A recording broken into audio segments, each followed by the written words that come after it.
नमस्ते, जय हिंद। जैसा कि देख रहे होंगे पीछे हरियाली दिख रही है, सरसों के ये खेती है, सरसों के फूल आपको दिख रहे होंगे। तो मैं आपको बताना चाहता हूँ कि मैं जैसा आपको बताया था कि मैं गांव आया हुआ। गांव मैं प्रयागराज में था, तभी मैंने बोला था कि मैं जा रहा हूँ घर, और मैं घर की तरफ आया हूँ। यहाँ पे ये फसलें, ये हरियाली, ये किसान की मेहनत, ये सारी चीज़ें ये हमारे पीछे दिख रही होंगी कि इतनी मेहनत करने वाले किसान और उनके बेटे जवान, उन्हीं के बच्चे जवान, आज जिस तरीके से किसान भी परेशान है, जवान भी परेशान है, उस सच्चाई को मैं आप लोगों को दिखाने के लिए मैं गांव से इस वीडियो को मैं कहना, दिखाना, बताना चाहता हूँ। सोचिए कि जिस जवान के लिए हमेशा ये नारा लगता हो, जय जवान जय किसान, जहाँ पे सभी लोग चिल्लाते हों कि हमारा जवान, हमारा जवान, हमारा जवान, जिस तरीके से अगर वो जवान कह रहा है कि एक जांच करा दी जाए, भाई तुमसे नौकरी कोई नहीं मांग रहा, तुमसे कोई रुपया पैसा नहीं मांग रहा, तुमसे कोई धन दौलत नहीं मांग रहा, ना ही तुमसे कोई कुछ ऐसा मांग कर रहा है वो जवान कि जो तुम देने में असमर्थ हो। तुम जांच तो करा सकते हो, इस सेवादारी के खिलाफ तुम एक जांच तो ज़रूर करा सकते हो। भाई जांच कराने में तुम्हें क्या समस्या आ रही? यानी तुम नहीं चाहते कि ये सेवादारी भारतीय सेना के अंदर से इस सेवादारी प्रथा का अंत हो। ये सेवादारी प्रथा हिंदुस्तान के नेता चाहते हैं कि इस तरीके से चलती रहे और अधिकारी उसका लाभ लेते रहे, यानी दोनों एक दूसरे के पूरक बने बैठे। क्यों भाई तुम इतना सब कुछ सुन सकते हो अधिकारियों की वजह से? हमने क्या कुछ नहीं कहा हिंदुस्तान के ऐसे गद्दार नेताओं को, लेकिन कोई एक नेता ऐसे उभर करके सामने नहीं आया जो कहे कि हाँ बिल्कुल यार, ये सेवादारी नहीं होनी चाहिए सेना के अंदर। जवान हमारा सरहद की रखवाली करने के लिए जाता है, न कि अधिकारियों की मैडमों की देखभाल करने, उनके कुत्ते घुमाने, उनके बच्चों की देखभाल करने, इनकी मैडमों की मेस में हाथ बटाने, इनकी मैडमों के कपड़े धुलने। ये काम करने हमारा जवान नहीं जाता। ये कितना दुर्भाग्य की बात है। लेकिन कोई एक नेता ऐसा नहीं कह सकता, इस पर लगाम नहीं लगा सकता। इसी की बदौलत आज भारतीय सेना में जो अधिकारी हैं वो अपना राइट समझते हैं। वो पूरे दबंगई के साथ, मनमर्जी के साथ, यूँ जो कड़े शब्दों में जो कहते हैं कि अपने बाप की जागीर समझ रखे हैं भारतीय सेना को, और उसी तर्ज पे भारतीय सेना के जवानों का शोषण कर रहे हैं। कोई जवान जब बोलता है तो उसके ऊपर जो कलंक लगाया जाता है, उसके पेट पे जो लात मारी जाती है, जिस कलंक को मिटाना बहुत ही मुश्किल है, मुश्किल ही नहीं नामुमकिन है।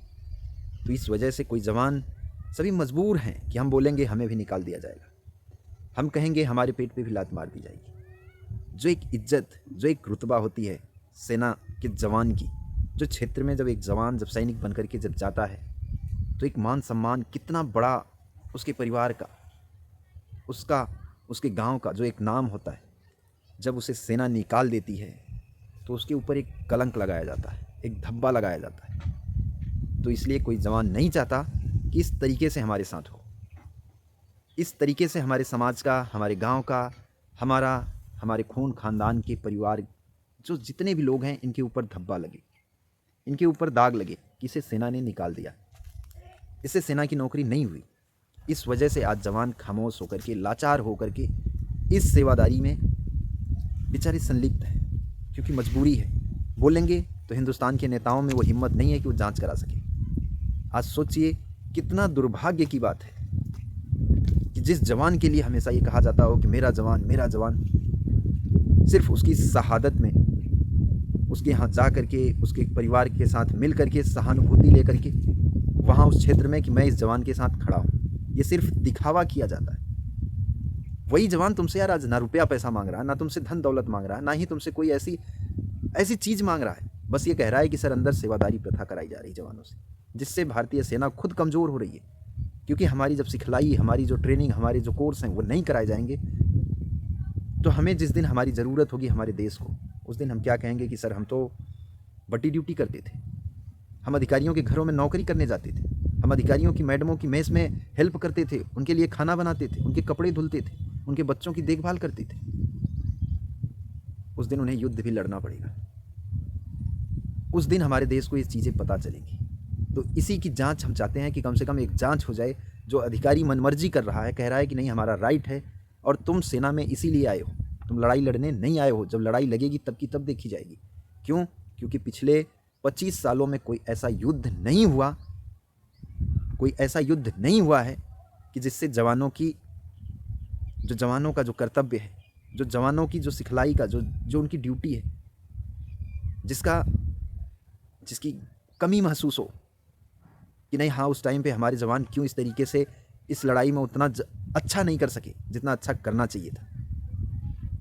ये इसलिए हो रहा है क्योंकि जो पिछले 25 सालों से कोई युद्ध नहीं है। हम ये नहीं कहते कि युद्ध होना चाहिए, लेकिन इसका ये मतलब नहीं कि आप युद्ध नहीं हो रहा है तो जवानों को आप अपने घरों में सेवादार रखेंगे। बोला जब लड़ाई लगेगी तब की तब देखी जाएगी, अभी तो लड़ाइयाँ नहीं हो रही हैं, तुम्हारी कोई ज़रूरत नहीं है। तो इस मेंटेलिटी के जो अधिकारी हैं, इस सोच के, इस प्रवृत्ति के जो अधिकारी हैं, उनके ऊपर लगाम लगाने के लिए एक जांच कराने की जो एक मांग कर रहा है एक जवान उतर के रोड पे कि भाई इसकी जांच होनी चाहिए, ये सेवादारी प्रथा बंद होनी चाहिए। देश सेवा करने जवान जाता है तो देश सेवा करने अधिकारी भी जाता है, ना कि अधिकारी के लिए एक जवान जो सेना में अपना सब कुछ न्यौछावर करने के लिए जाता है उससे कहा जाए कि तुम यहाँ पे कुत्ते घुमाने आए हो, तुम्हारे जूते पालिश करने आए हो, तुम्हारी औकात है, तुम सिपाहियों की औकात यही है।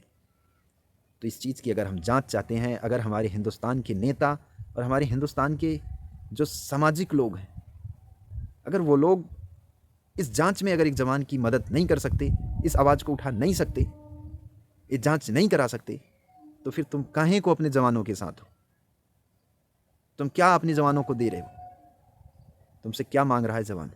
बस यही कह रहा है ना कि इन सब चीज़ों की जांच कराई जाए कि सेना में एक जवान किसी अधिकारियों के कुत्ते घुमाने, बूट पालिश करने, उनको ट्रे ऑफर करने, उनको रम विस्की ऑफर करने नहीं जाता है।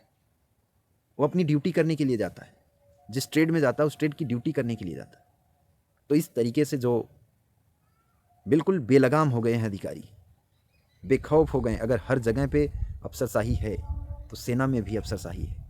उस अफसरशाही पे लगाम लगाने के लिए अगर जवान को इतनी कठिनाइयों से गुजरना पड़ रहा हो, उसके ऊपर इतना कलंक, इतना बड़ा धब्बा लगाया जा रहा हो, उसके पेट पे लात मार के उसकी नौकरी तक छीन ली जा रही हो, उसे देश सेवा करने से रोका जा रहा हो, तो इसकी जांच कराने की हिम्मत अगर हिंदुस्तान के नेताओं में नहीं है तो हिंदुस्तान के लोगों में होनी चाहिए कि भाई हमारे जवानों के साथ इस तरीके से हो रहा है तो इसकी जांच होने में क्या दिक्कत आ रही है?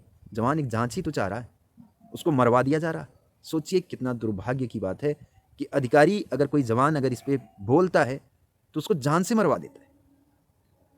ये दुर्भाग्य नहीं तो क्या है? कह रहा हूं ना कि इसकी जांच करा दो, और यही जांच हम चाहते हैं, इसीलिए लगातार आवाज़ उठा रहे हैं और उम्मीद करते हैं कि आप लोग अपना फर्ज निभाएंगे, जांच जरूर कराएंगे, इस आवाज़ को ज़्यादा से ज़्यादा लोगों तक पहुंचाएंगे। अगर हम इतना संघर्ष कर रहे हैं, सिर्फ एक जांच की बात कर रहे हैं कि एक बार जांच हो, तो जांच कराने के लिए आप लोग जवानों के साथ कंधे से कंधा मिला करके आवाज़ उठाइए, कहिए। अदरवाइज़ आप लोगों को हमारा जवान, मेरा जवान, मेरा जवान कहने का कोई राइट नहीं है। जो आज भी आप लोगों की सुरक्षा के लिए लड़ रहा है, अपने लिए नहीं, आज भी आपकी सुरक्षा के लिए, कि आपकी सुरक्षा के साथ मजाक बनाया जा रहा है, आज भी अपना सब कुछ त्याग करके अपनी सच्ची ड्यूटी जो निभा रहा है, जो आगे आकर के कह रहा है कि नहीं इस तरीके से सेना को बर्बाद किया जा रहा है, भाई इसकी एक जांच करा दीजिए। तो उस जवान का आप लोगों को साथ देना चाहिए, आगे आना चाहिए। यही बार बार मैं विनती करता हूं और उम्मीद करता हूं कि आप लोग सिर्फ जांच कराओगे। हम आप लोगों से कुछ मांगने नहीं आए। सोचिए, जब अगर हम आप लोगों से कुछ मांगते तो आप लोग कैसे दे देते? क्या मदद करते एक जवान की? जो जवान सिर्फ आज जांच के लिए कह रहा है, जब आप उसकी मदद नहीं कर सकते, जांच नहीं करा सकते उसके कहने पे, तो तुम क्या उसकी मदद करोगे? सिर्फ मरने पे संवेदनाएं देने आते हो, तो ऐसी अपनी संवेदनाएं अपने पास रखिएगा। अगर तुम लोग हमारे कंधे से कंधा मिला करके नहीं खड़े हो सकते, तो हमारे मरने के बाद संवेदनाएं देने आने की जरूरत नहीं है आप लोगों को। या हिंदुस्तान का कोई भी जवान अगर शहीद हो तो उसको संवेदनाएं देने की जरूरत नहीं है आप लोगों को।